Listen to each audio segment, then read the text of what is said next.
that all members may have 5 legislative days in which to revise and extend their remarks and submit extraneous materials on the bill under consideration. Without objection. I yield myself as much time as I may consume. Gentleman is recognized. Mr. Speaker, hardworking Americans want something different in their nation's capital. They want to change the toxic culture in Washington, D.C. that for far too long has allowed unaccountable bureaucrats to overreach and overregulate. The best way we can change Washington is to begin to drain the bureaucratic swamp. But it's not easy because we've seen in the last 6 months the swamp fights back. The most recent example of this is a rule issued by one of the swampiest of Washington bureaucracies, the Orwellian named Consumer Financial Protection Bureau.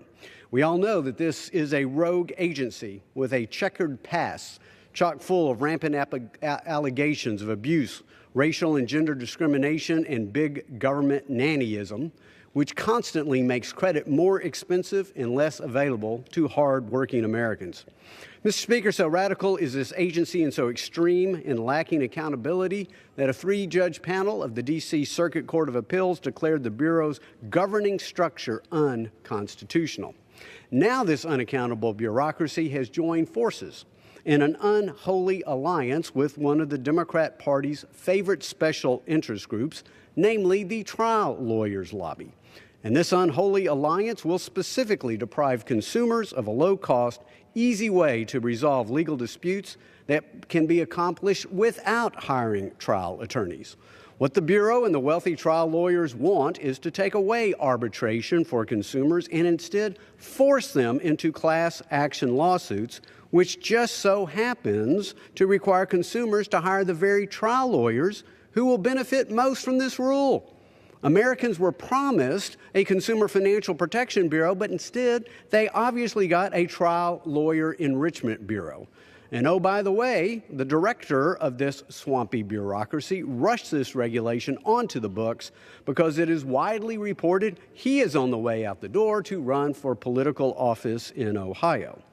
Let's be clear, Mr. Speaker, one accountable bureaucrat has decided that he knows better than the American people, and he has acted unilaterally to dictate the terms of contracts in a way that will actually increase consumer cost and reduce consumer choice.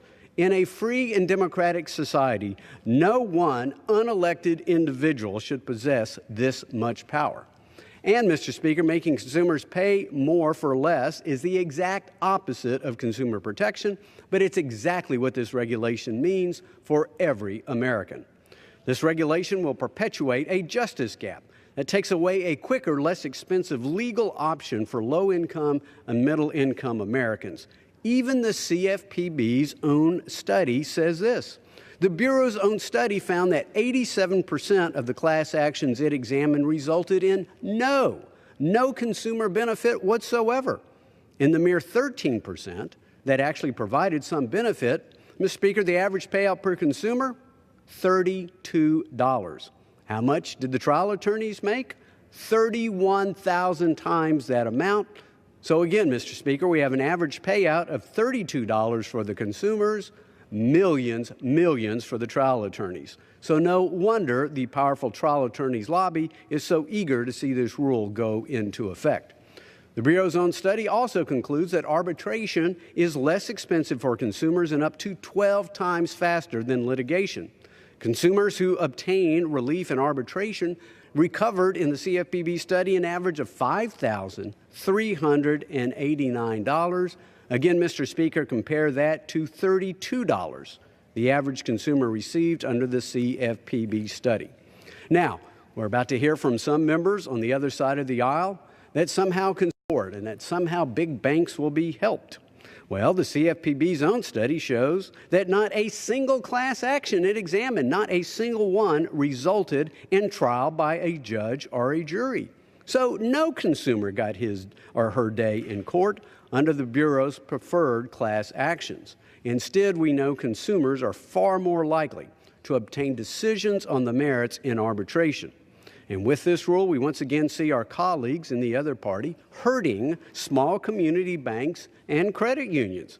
I have a statement that has been published already from the Independent Community Bankers of America. They're not Wall Street. This is small-town community banks, and their statement says they strongly oppose the CFPB rule. Also, I have a statement from the Credit Union National Association. Again, Mr. Speaker, not Wall Street, but credit unions, our neighborhood credit unions. They say the CFPB's rule will limit options for resolving disputes and could increase the number of frivolous lawsuits, and that credit union members, quote, could suffer when costs rise and resources are depleted as a result of this rule. Indeed, the CFPB itself estimates its final rule will increase costs for American businesses over $1 billion per year. That's money that our community banks and credit unions won't be able to lend to our small businesses and to our families and to American workers. The CFPB's rule is bad for consumers, it's bad for community banks, it's bad for credit unions, it's bad for our economy. Washington should be focused on creating more jobs, not more class action lawsuits. So, Mr. Speaker, it's time to fight the bureaucratic swamp. It is time to pass the resolution offered by the gentleman from Pennsylvania, Mr. Rothfuss. I appreciate his leadership in helping protect consumers instead of enriching trial lawyers, and I reserve the balance of my time. Gentleman reserves balance.